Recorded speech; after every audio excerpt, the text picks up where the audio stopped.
Inaprubahan ng Energy Regulatory Commission ang petisyon ng Meralco na pass-through charges o pagpasa sa mga customer ng mga kapos na singilin.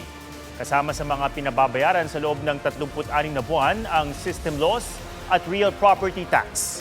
Patikos tuloy ng isang kongresista, refund now, bawi later, dahil mababaliwala ang unang inanunsyong balikbayad ng Meralco. May report si Darlene Kai. Nitong linggo, ang utos ng Energy Regulatory Commission sa Meralco, isauli ang sobrang nasingil nilang 9.5 billion pesos sa lahat ng kanilang customers. Uutay-utayin ang balikbayad sa loob ng 6 na buwan. Pinakamalaki ang refund rate sa residential customers, mahigit 58 centavos per kilowatt hour.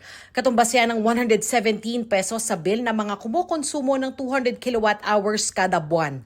Nangako ang Meralco na tatalima sa utos ng ERC. Anila, ang balikbayad ay kalakip ng 2 refund application nila para sa mga period ng January to June 2025 at July to December 2025.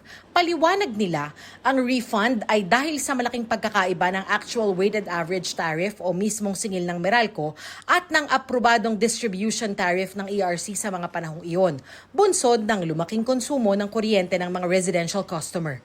Pero hindi lang pala yan ang in-apply ng Meralco sa ERC. Inaprobahan din ng ERC ang pagsauli at pagkolekta ng Meralco ng pass-through charges mula February 2011 hanggang December 2022.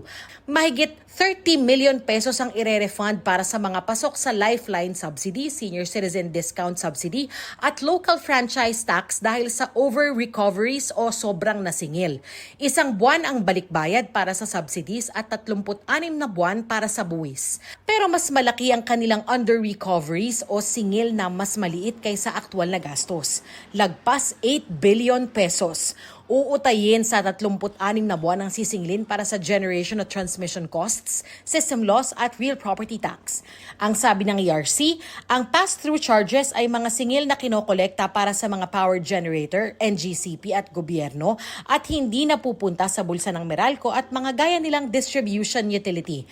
Para maging transparent, inutusan ng Meralco na ilagay ang mga item na ito sa hiwalay na bahagi ng bill. Sinusubukan pa ng GMA News na makuna ng reaksyon ang Meralco, pati ang grupong National Association of Electricity Consumer for Reform o NASECOR. Pero sa isang post, sinabi ng NASECOR na nagsumite sila ng position paper sa Office of the President at Energy Committees ng Kongreso para igiit na hindi lang refund ang solusyon kung hindi agarang rate reduction o pagbaba ng singilin. Puna rin ni House Assistant Minority Leader at Gabriela Women's Party Representative Sara Elago, mawawalang saysay ang Meralco refund dahil sa panibagong singil na babawiin din sa mga susunod na buwan at taon. Kasunod naman ang ikalimang sona ng Pangulo kung saan iginiit niyang dapat tanggalin ang system loss charge. May 8 ng panukalang batas sa Senado ukol dito. Itutuloy ng Senado sa Biyernes ang pagdinig dito.